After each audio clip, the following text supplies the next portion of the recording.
All right. Good afternoon, good morning, good evening, depending upon where you are around the world. I am Marcus Holmes, the HR Passion Guy, and I am excited to be here with you on yet another installment of Passion Fridays, where we bring you topics that we are passionate about, and we certainly are passionate about many topics. People that we're passionate about, people living in their passion and living on purpose. And so I hope that you will click share whether you're watching us live on LinkedIn. I see Eric Scusa. Great to see you. Thank you so much. I hope you will click share and tag some folks as I just seek to share some information. We are springboarding live via LinkedIn Live, but we are coming via Restream to Twitch TV, YouTube events, and the Marcus R. Holmes page on Facebook. So I hope if you're on any or all of those platforms that you will click share, tag a couple of your more popular connections or followers, and tag a few of your most close and cherished ones as we share some information today in our Passion Fridays. Hello, Staffy Blakely. Thank you so much for joining us. I appreciate it. Thank you so much. I hope you will click share and tag someone to join us. All right. And thank you, Eric. I hope that on LinkedIn you will click share and tag someone to join us. I just want to mention that, of course, we have the Gratefulness Journey every day. It is our book. Paperback and ebook is available now. You can purchase your copy of it, and it will send you on a journey that I've gone on. And in 30 days, you will see transformative power to your life through gratefulness. Many people already practice some kind of gratefulness, but you will find that if you have intentionality around gratefulness, it will reshape your thinking. And there is science that it also rewires the neural pathways in your brain and creates new networks for you to more quickly um, remove the fight or flight sense when you have trouble or anxiety or trauma, and move you to the center where you can think more strategically in the midst of pressure. You will find similar kinds of concepts and principles in emotional intelligence. And if you want to learn more, we'll soon have a very special offering in the way of a seminar that you can sign up for. And we will tell you more about that as we come closer to it. Two products, those of you that are job seekers that are looking to go to another job, looking to launch out into your business, looking to transition careers, we have a product for you. It's called You. How you get from 30, 60, 90 days to your offer. Some of you are already in that process. And listen, people are getting back to work. There are tons of jobs out there, and people are feeling, oh my goodness, am I ready to transition? Well, we want to help you through 4 pretty straightforward modules that we know that if you put to use, you will be on your path to that 30, 60, 90-day offer so that you can target your time, because job hunting can be a full-time job or at least a part-time one.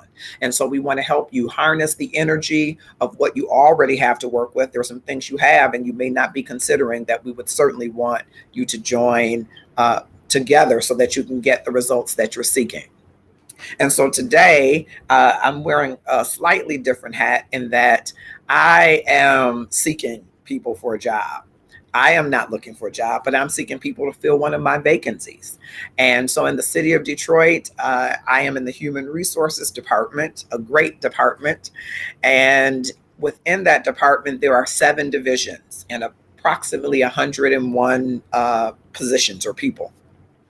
And one of those divisions is called the Policy Planning Operations Division, which includes our HRIS. And the position for which I am the hiring manager is called a Project Management and Analytics Specialist. And so I want to tell you a little bit about that section of our work. And I'm going to share my screen so that you can see some of the information. And if this is of interest to you or someone else within your circle of influence, I would certainly like to invite you to apply at www.detroitmi.gov. Very soon it will be available. So you're getting the first brush before it gets out. So I'm telling you first before it gets posted so that you can get a chance to get your resume together and get your thoughts together or circulate it within your circles of influence. If someone wants a challenging and interesting and fascinating position that is at the beginning of our analytics journey, in talent analytics in the city of Detroit, you want to think about this opportunity. It's a great opportunity for you. So I'm going to share my screen. And while I'm sharing my screen, I'm going to ask you to click share so that you can partake in the information. Let's see, where do I want to start? Okay, let's see. Let's get it to, okay, hold on. All righty.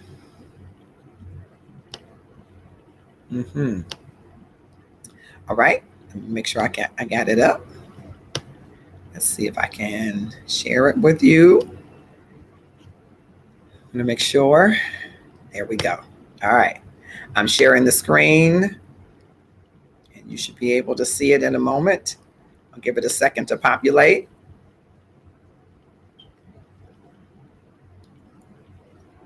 While you are clicking share, I am sharing my screen to tell you a little bit about this opportunity. All right, good. I see my screen is sharing with you. Fantastic. And I'm sharing with you a portion of Mayor Mike Duggan's vision. It's that the population of Detroit, it says it is growing. And we as the city are creating opportunities in every neighborhood for every Detroiter. In this One Detroit for Everyone, Mayor Duggan's vision for the redevelopment of Detroit has 8 principles at its core. Everyone is welcome in our city. We won't support a development if Detroiters are moved out so others can move into their homes. We will fight economic segregation. Every area of Detroit will have a place for people of all incomes. Blight removal is critical, but we must save every house we can.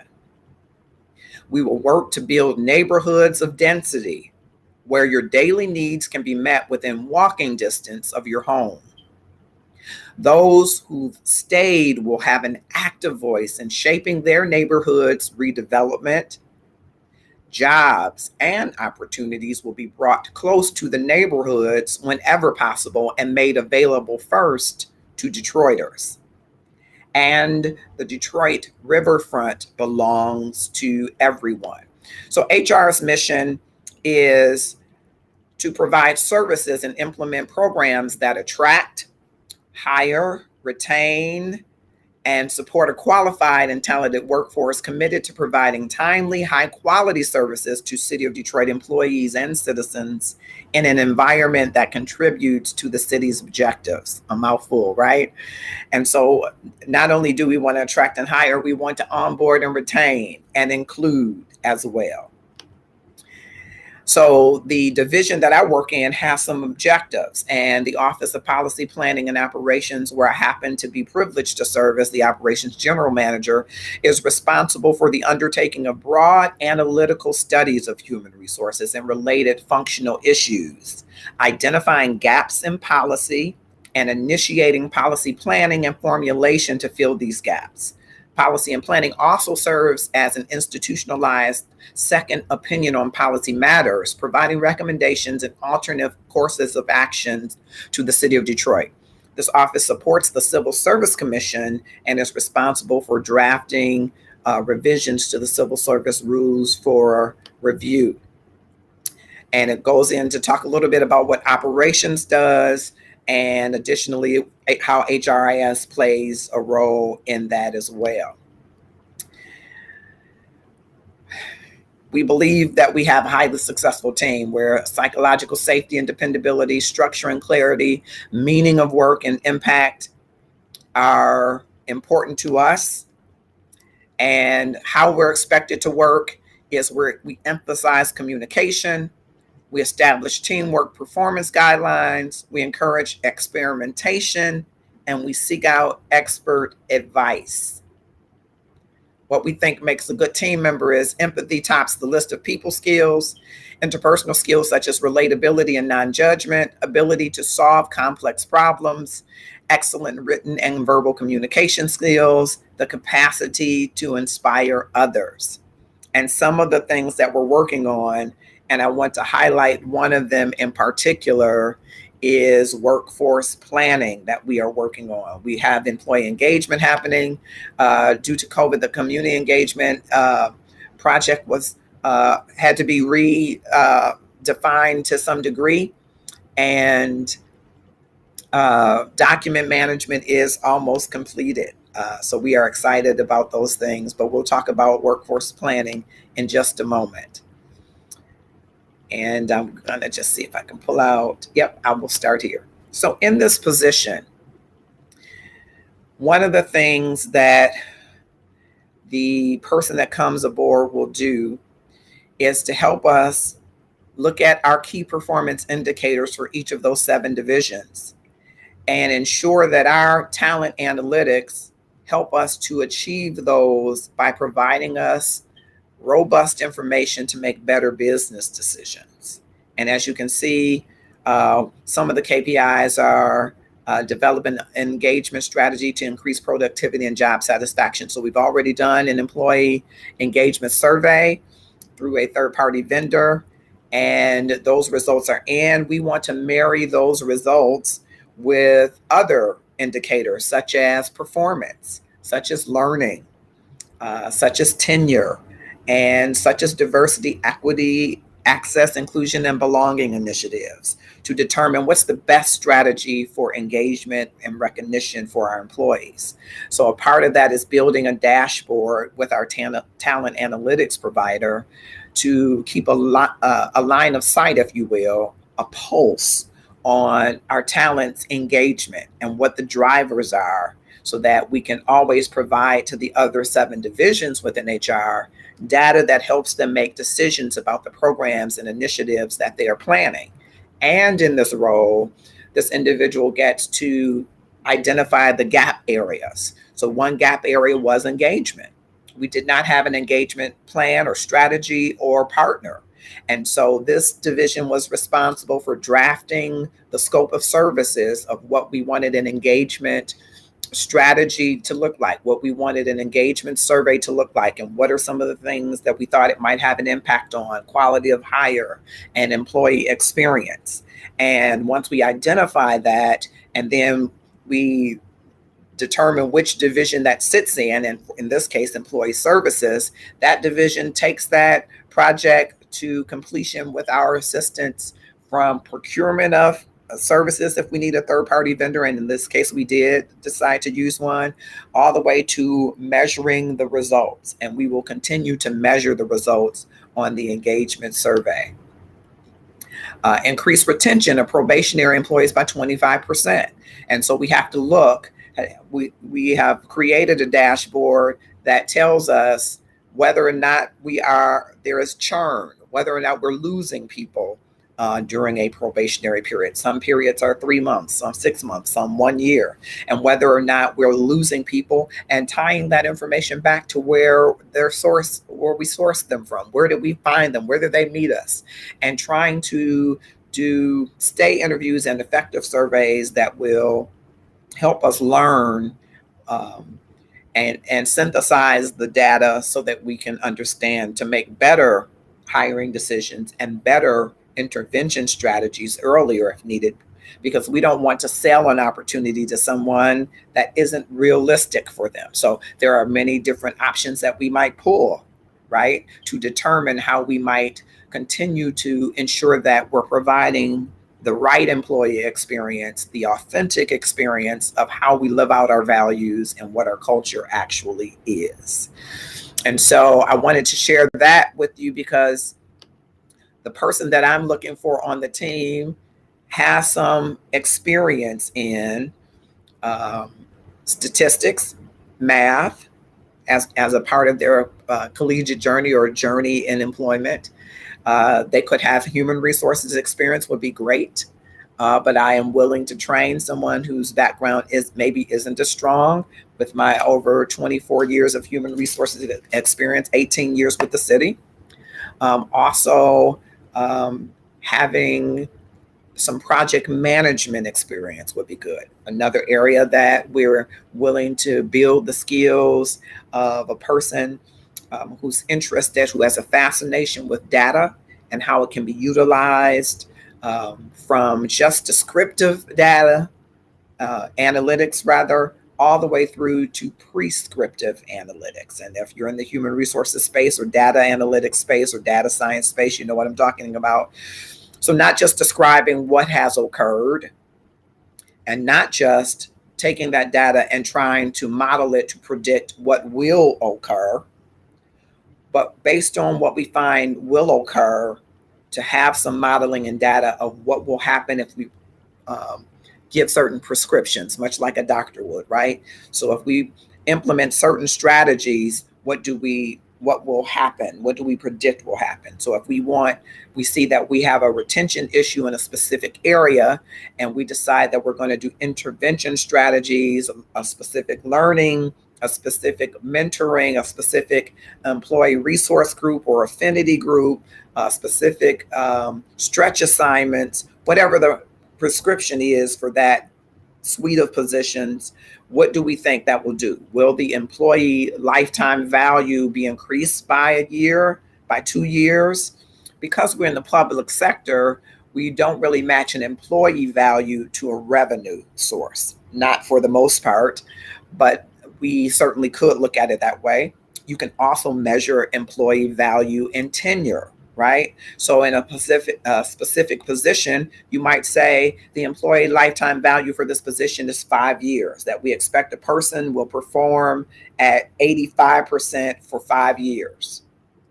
And that when we hire them, it will take them 6 months to get to that 85%. And we will be satisfied as having recouped our investment of benefits and wellness and all of the wonderful package that the city provides, right? We could measure it in that way. So we can measure it in tenure. And we could say in 5 years, this individual will move to the next position or will transition out of our organization. So at the 5 year, it becomes our staple for this job family or type of position. And so if we use that, I'm just hypothesizing, if we use that, then we could determine, we could potentially, based on the information we have, predict who is going to live out that full value and what are the characteristics and personality traits of people who live out that full value, right? And where did they come from? And what was their career path to getting there? And how can we replicate that or partner them with people who can help us to get the full employee lifetime value? Okay. And so this person would have to have an interest in that kind of work. This person would be data oriented. Now, you could be extroverted because you will have to present.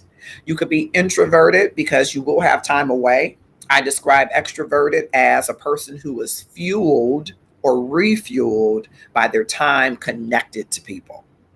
An introvert is a person who is fueled or refueled by their time away from people, right? And so this position requires both. So you might be an ambivert, who is somebody somewhere in between, or an omnivert, who is situational, who can turn on the presentation skills, but still needs that time away after. All of those types of persons would be great in this opportunity. It does require flexibility of scheduling. Right now, a lot of virtual meetings, right? A lot of organization would be required for this position, and a lot of building of influence. And if you want to hear more about building of influence, you should join me on a webinar. It is the journey of, I think, everybody's life to build more influence, but particularly if you are in human resources, influence is an important consideration. And not just from the standpoint of, it's oftentimes we hear influence and we think persuasion. And persuasion could be a part of it, could be a function of it, could be, there are times I think people might use them synonymously. But when I say influence, I'm thinking more of your brand.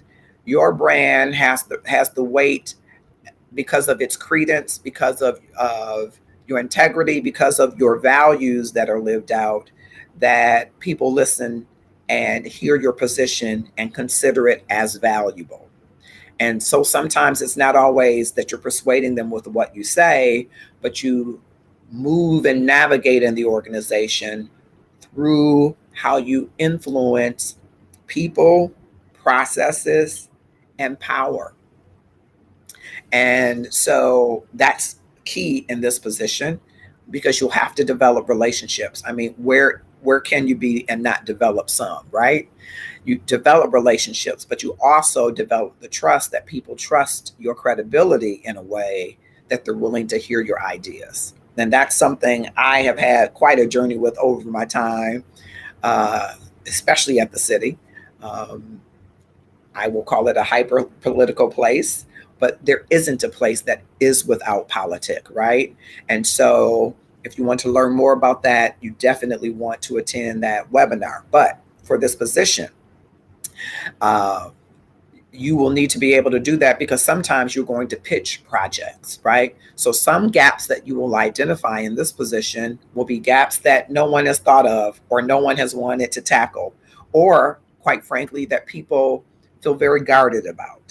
And so it will be your role to help to pitch that proposal so that it is accepted, and then work to bring that proposal or project rather, once approved, from soup to nuts or from beginning to end. So you'll see the entire life cycle as a project lead, who might set up scrum masters and all of the things that you would do in project methodology, and maybe a bit of agile project methodology and a bit of design thinking as you're building and continuing to improve the project through iterations in smaller chunks.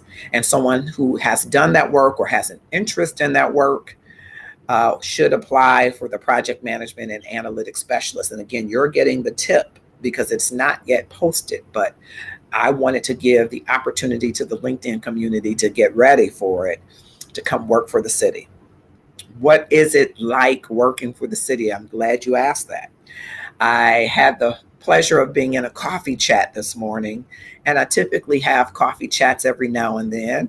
And in the coffee chat, I had the opportunity to talk with a 30-year employee who's been there 30 years, a 26-year employee, and the inspiration and the light in their eyes for the work that they do is still there after all of these years.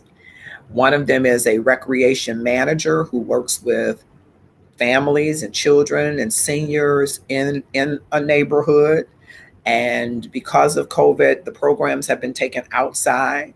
So it's pivoting in the pandemic for him and working in the parks, delivering these programs and services in the parks with children, with all kind of creative ideas, from physical activities and board games and creative ideas, from arts and crafts to hustle and dance, all in a pivot. And he is still lit up and filled up by the work that he does. The way that I know that is because when he talks about the work that he does, it fills up the Zoom room. And I also talked to a 26-year, I believe, employee who works in our transportation department, who works in the scheduling function. And her inspiration and passion for the work that she does is contagious. And she cares about more than just her component. She cares about everybody else's, and she's very interested in the whole. And so I can tell you that there are many such employees throughout the city of Detroit who are committed public servants, who love the work that they do in serving citizens and serving each other. And if that's the kind of organization that you want to be part of, I tell you, there are many examples that I could bring on of people who are doing just that every day, unsung heroes who have this passion around the work that they do. So that gives you a little bit about the overall culture. The culture in HR, because we have been remote, has really been a pivot for us as well. A lot of us are people. And so I can tell you that it hasn't, though, missed a beat in keeping the projects moving, keeping the energies across teams moving.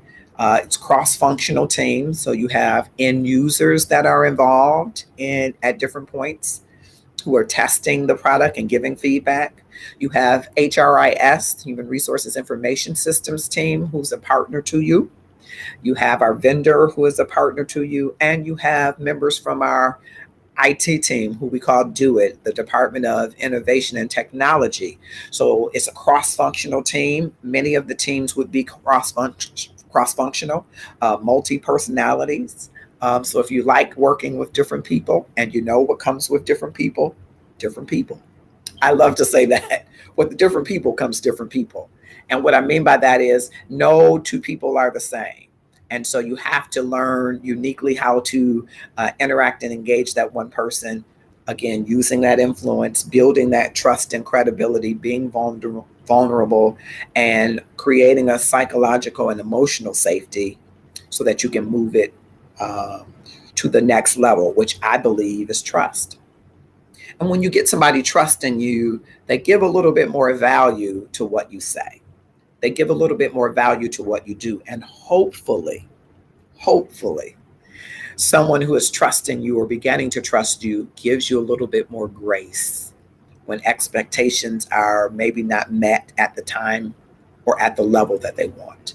Think about the people that you trust, that you really trust. Hopefully, I say hopefully, you give them more grace because you know at the core of who they are that they mean you well, they mean your relationship well, they mean the organization well. And even if there is a rub against that trust, I won't call it a violation, but a rub against that trust, because you look at the overarching relationship, you don't penalize the relationship, you extend grace. And so that is needed. And sometimes, just from sheer trust, people have to blindly believe that you know what you're doing and you can deliver. And the more that you show that you know what you're doing and that you can deliver, the more trust is built, deepened, I like to say. And then the relationship goes to another level that you can act on the behalf of an individual in his or her absence. Don't you want that kind of trust where you might need to make a decision for a business partner or colleague and say, oh, I know exactly what he would want. Here we go. And if we need to make any adjustments once I get to talk to him. And you want to have that kind of relationship, that kind of trust that is almost a blind trust where someone trusts you so much to say, I know that you have it. I know you have my unit, you have my team, you have my division, you have my department's best interest. You know what the goals are. You know how to bring those goals to fruition. I trust you. Right. And so this is one of those types of position that you will engage the various divisions of HR to find out what their needs are and get them to trust you, that you understand their needs, and you will bring those needs to fruition as it relates to talent analytics and providing them data that they can use to make great business decisions. Okay. And so sometimes you will be presenting with them to their business partners, which are the service departments within the city, right? So employee services wants to go and have a discussion with their departments about the departments they service, rather, about employee engagement or the employee experience. And they notice that there's a sharp decline in one of the drivers, or something is different in this pulse survey from the last survey. And so you're going to provide them all of the supporting data. Of course, they will be able to go in the system and be able to pull visualizations, but they're going to trust you so much in your input on how to posit these visualizations that you're going to work with them in concert, in as collaboration, to come up with a visualization that's going to move those people managers to do something differently, to improve retention, to improve the employee experience based on the data that has been gathered, right? It will be the same thing if there are diversity, equity, inclusion, access, and belonging specific initiatives that are pointed out around mobility in the organization. You will pull a visualization and you will be able to keenly say, over this period of time, here is how mobility has looked. And here are the people that are seeking to move, and the ones that were actually granted movement, or the ones that are granted what has been considered the coveted movement. So how do we raise these other positions that aren't considered coveted, right? Or How do we ensure that it is more equitable, that the movement is more equitable? You will help to create the visualizations for that so that that information can be shared with the directors of departments who are seeing movement in and out of those departments. Some of that movement, as you might know, could be, we could drill down and find at its nexus is that there are some people managers that we need to shore up their people management skills, their emotional intelligence, their leadership skills, their accountability skills. And those factors together are creating the employee experience that we don't want for employees to have, right? And so you'll help with those visualizations and help people work through those decisions as they move those initiatives more center to the business strategy. Because in service, the business competitive edge is really around innovation and people. So how do we ensure our people managers are helping their team members drive innovation in a psychologically safe environment where they can harness the power of collaboration for innovation? You get the opportunity to have exposure to that in this position, and the flexibility to do some work from home and to do some in-person work. Right now, it's still remote work, but there will be times when you will want the project team all in one room, provided that it's a small enough team and the room is large enough, just to continue our thoughts around safety and social distancing, even though I know the world is opening up, but we're carefully opening that up.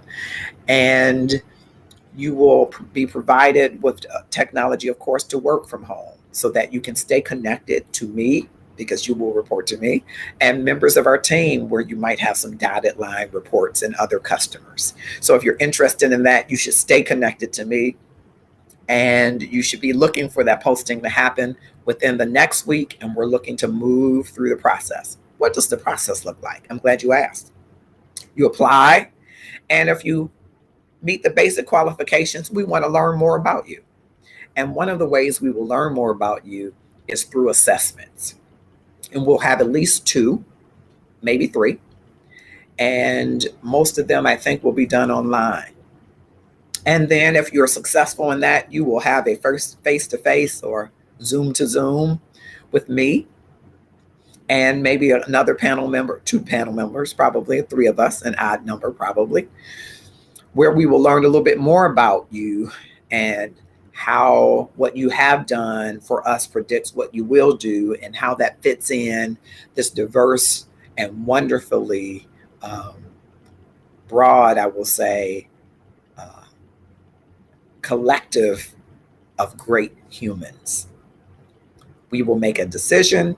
We will make an eligible list of people that we feel are qualified, and we will select someone from that eligible list. Detroiters and veterans do get preference points in that selection process. So if you are living in Detroit and can prove that, if you are a veteran and can prove that, there are preference points given to you. We're very serious about that connection of, as I read in the 8 principles, ensuring that there are job opportunities for Detroiters. But, you know, who knows where the ranking will fall. You will get a number score. And to that number score, if you're on the eligibility list, that is when we add the preference points. So who's to say who will be on the list or not? We make that offer. We make a start time and date. We have you come into the office to pick up your equipment and make sure it works just fine for you. And then we set up a rhythm to introduce you to people and get you engaged and immersed in the great work of human resources. I hope that that tells you a little bit about the process. And I hope that if you're interested in that position or any positions that you see when you go to the website, www.detroitmi.gov/employment, and take it from there. And I think there are great opportunities. Again, having been with the city of Detroit for 18 years, I can tell you it's been quite a journey, extraordinary journey, interesting journey. There have been harrowing moments and victorious moments. And I think it has been really great all throughout. So let me go to the comments before I transition to the next part. And I hope that if you've joined us on Facebook, that you will click share for anybody that's job seeking. I want to talk to you a little bit about that. And if you are on LinkedIn Live from where we are emanating today, or via Restream, you are on Twitch TV or YouTube events, hey, thank you for coming. I just hope that you will click share and click follow on LinkedIn especially, or click the bell on YouTube so that you can be notified whenever Passion Fridays, 12 noon Eastern time, is happening so that you can join us. Our friend from France, thank you. Our French connection is here. That is HR Heart of Relationship. Yes. Yes, Department of Innovation and Technology. We call it Do It. Yes, yes, yes. We use the term grace period, whether extension for homework, unit assignment, project timeline, etc. So trust in giving grace is still a balance with understanding the purpose and the boundaries of that purpose. Absolutely. Absolutely. Yep, I believe that. I believe you really should extend grace to someone you trust. And it is a great thing. I think you wouldn't ordinarily extend grace to someone you didn't trust. If you think about it, if you met a stranger and there was just didn't seem something right, something didn't resonate with you, you probably wouldn't give them extra grace in conversation or whatever it is, if you consider that grace. They make a false move, you'll be like, what's going on here? But someone who's acting out of character, you might give them grace. They're having a bad day. Now, if they're acting out of character over some time, then you got to have some crucial conversations around accountability. But you might understand them differently and they might land on you differently when you have relationship. And so you will extend grace to people that you know and trust, whereas you may not be as willing to extend grace to people that you don't know and trust. I know that has been something that I have on my journey of development worked with. I trust more deeply and more readily somebody that I have gotten the chance to know than someone that is just coming aboard. I don't always give that trust so quickly away to people that are just meet because there is no relationship there. But you have to be vulnerable and open to start to cultivate that relationship. And sometimes you have to take a risk in that trust area. So great point, Simone. Joe, thank you so much. I don't even remember, how do you say good afternoon? I'm just going to say bonjour. I don't remember. Bonjour, mon ami, if I said that right. It's been since 9th grade since I took French, so shame on me. I have a French friend now. I should spend more time talking to you in French, even though she's from Australia, but I should spend more time talking to her in French. I hope that you will click, share, and tag someone. So I'm excited that we will soon open up 2 online training opportunities for you. One of them, because we started last December talking to you about those of you that were looking for different jobs. And we realized there are a ton of opportunities out there. And people are saying, people don't want to work. People want to work at places that they feel welcomed, that they feel that they fit in, and that they feel that they will thrive. And unfortunately, not enough people have had that experience. So it isn't just an environment where people have gotten out of the market of work and they don't want to work. That's not the story that I'm hearing from the streets. People are looking for a place that they can grow and thrive in a growing and thriving culture and company. Excuse me. And so this product is called You. YOU. How do you get from 30, 60, 90 days to an offer? It's a training that's coming up. It has 4 modules, and I think all 4 of them will be great for you. If you are looking for a position, if you are looking to position yourself for promotion, if you are planning an exit strategy, and an exit strategy should have an entry strategy, and we'll talk about that. And you will have that opportunity to participate in that online training. Most of it is video recorded training that you'll have an opportunity to participate in. And then a few of you who decide, hey, I want to take this to the next level, will get into an Inner Circle You training, where we will have interview panels that will interview you and give you feedback, that will look at your resume and give you feedback to prepare you for that next level. So the basic training is like the boot camp, right? And it's got 4 modules of information, all for you. designed with you in mind to move yourself from day 0 or day 1 to day 90 and the spaces in between, because not everybody's going to get to an offer in 90 days. Some people are going to get to one in 30, some in 60, and maybe some outside of that 90. And we'll talk about how you handle that and what you do. It talks about your influence and how you're going to show up and how you're showing up today and what that is saying about where you want to go. Because sometimes you and me have to change our mindset about who we are, where we are, and where we want to go. We'll also talk about networking, which we have talked here about networking, but we'll talk a little bit more in depth in a way that I think will help you really hone in on leveraging your network. Remember, your net worth is a function of that network. And so it creates for you many opportunities that you probably are underutilizing. And we got some tips and tricks that we think will help you. People hear tricks and they think, oh my goodness, you're going to trick people. No, the trick is a shortcut that maybe, or something that you maybe haven't been implementing, right? Then we're going to talk about, and not in this order, I'm not sure, research and resume, right? Things that you need to have and say and do on that resume. I say because your resume is speaking your story. And so some research about the companies that you're applying for. It would be no better for a recruiter to post, or we say spray and pray, post and just hope the right person finds the position. That can happen.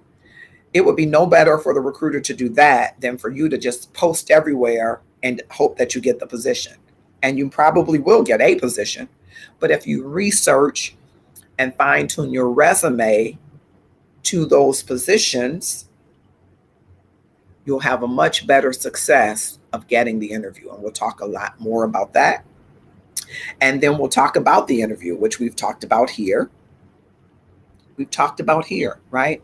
We've talked about the interview, and our thinking around the STAR and CAR method is around certain motivational psychological behaviors that find some root in the job context. And we're going to teach you in that webinar how to show up your authentic self based on your motives and how you answer those questions from that standpoint, how you bring forward your authentic self in those responses to behavioral-based questions, which lots of employers are using now. And we don't want you to go in there and be scared to do it. We want to give you some techniques that you can start crafting your responses now so that you'll have an inventory of responses that you can pull from, and you won't be nervous because you'll know basically where to pull from and what to say. And if you get nervous, there's some tools and tricks about that as well. And as a special bonus in that, there are 5 questions, we think at least, that you should ask on the interview. 5 questions that you should ask that make you more memorable a candidate. And again, you need to ask them from your authentic place and self, and not just a rote recall. These are questions that would resonate for you, that you would want answers for, but that gets the hiring manager thinking and the HR manager or rep thinking about you being memorable to them and placing higher on that short list. And then finally, we'll talk a little bit about closing the deal. Once you get that offer, does that offer match market? Does it match what you're looking for? Does it match the salary of the company that you last worked at? Is it a fair offer? And where you think that it isn't fair, how do you counter that offer with poise and grace? And so all of that will be included in that offering. It's called You, and I hope you will get it. And then the second offering is for HR professionals, particularly new HR professionals. You know, I'm going into, I think, my 25th year of human resources. Yep, I think it's 25th year, and my 18th year, or going into my 19th year of this with the city. And so I'm looking more forward to opportunities to mentor newer professionals who want to come in HR, and the ton of professionals that have an undergraduate degree in one discipline, but who have gotten a master's degree in HR, or who want to foray in HR, but they don't have the HR experience. Okay. I want to get you to be an HR superstar. And that is the training that I want you to participate in. It's going to talk about that same first influence, because as an HR business partner or generalist, you're going to have to be able to harness and exact that influence. You're going to have to be able to deliver it precisely for different groups of people as you build relationships. And so there will be a session around that, which includes some information around emotional intelligence. We will also talk about some of the trends and types of positions based on some of the research that we've seen from great people like David Ulrich and others, from their models of the types of positions that might be of interest to you and what you should do on a path to get there. There will be some scenarios and questions that you would see on the HRCI exam and on the SHRM exam that we will go through in detail if you're preparing for certification, and getting you in the mindset of the kinds of questions that might be on those exams that you might direct some of your study towards. And then we're going to talk a lot about, or more about, the opportunities in HR around project management and around people analytics. And we'll give you information there.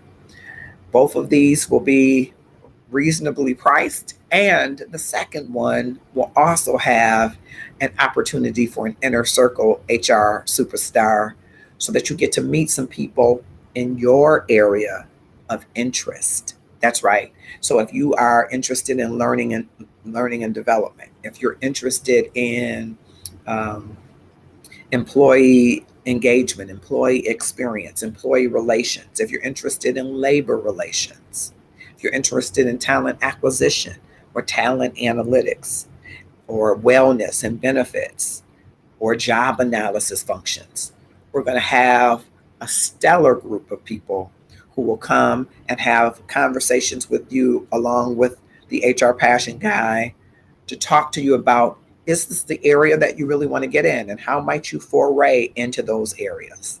I'm excited about these offerings that will be coming up in the next few weeks.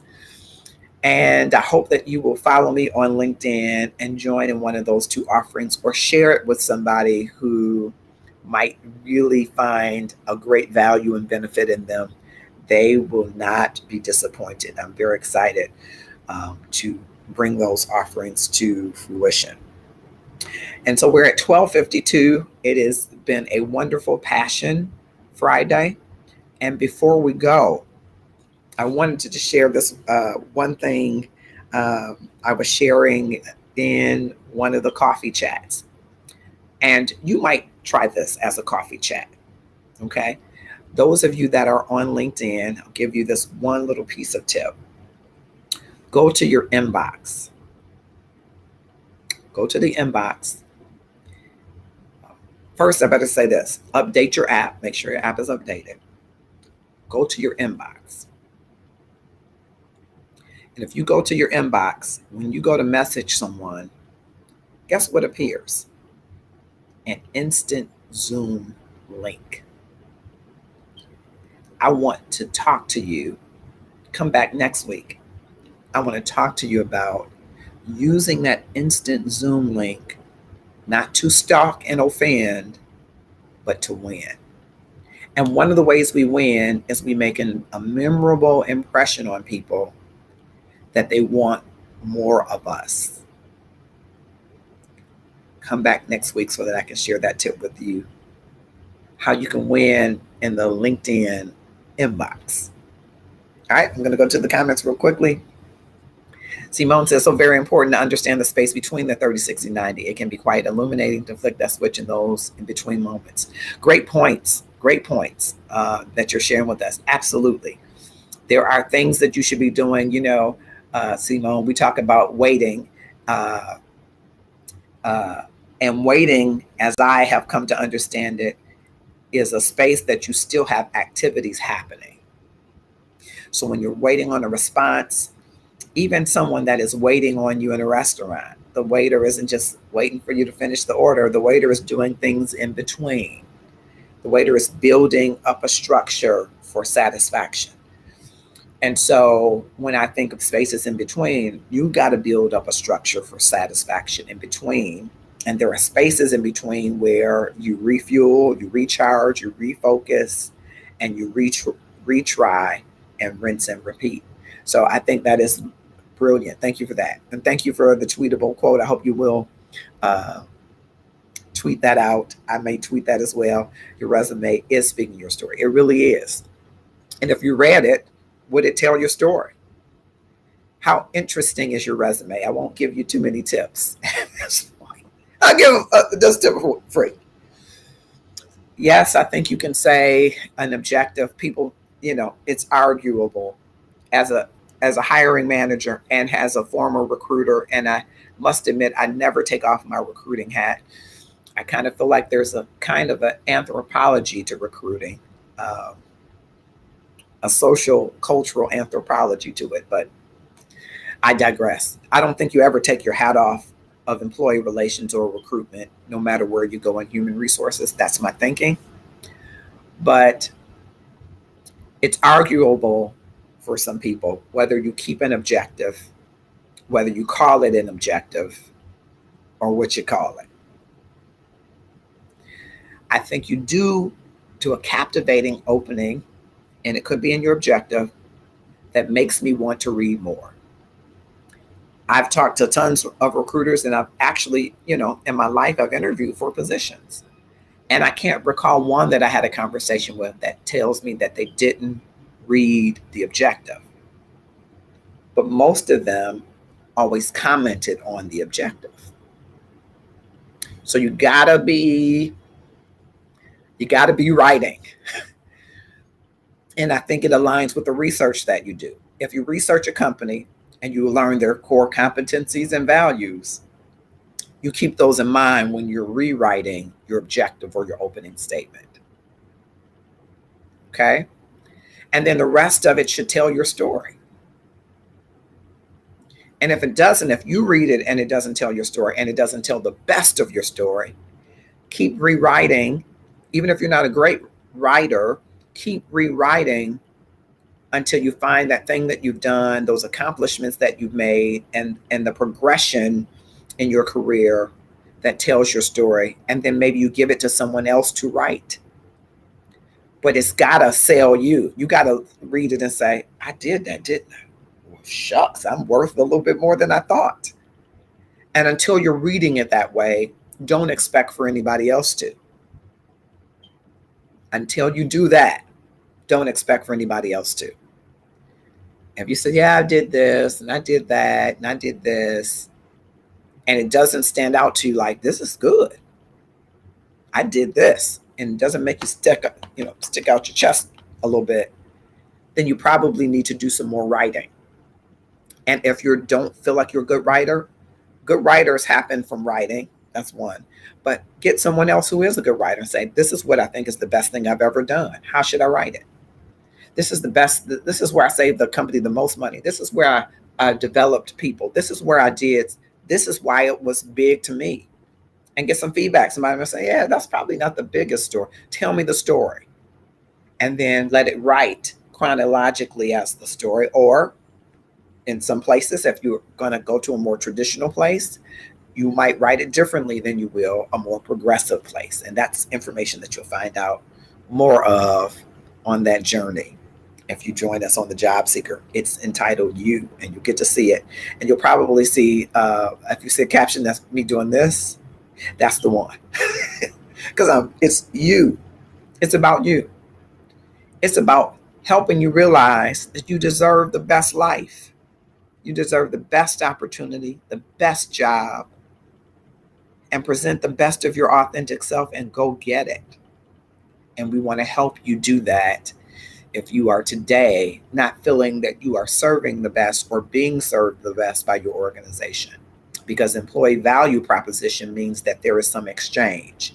And if you don't feel that you're getting back from your employer in the same manner in which you're given, maybe not, we could all say, give me more money, right? But are you being filled up by that work that you're doing for that employer, and you feel loyal to that employer, and you feel the same from that employer through your manager, through your division head, through the president, however the organization is structured? Is it flowing back to you? And if it isn't, and you don't want to invest more in that flow, which is a choice that you have to come to, you are going to start creating an exit strategy. Don't just exit.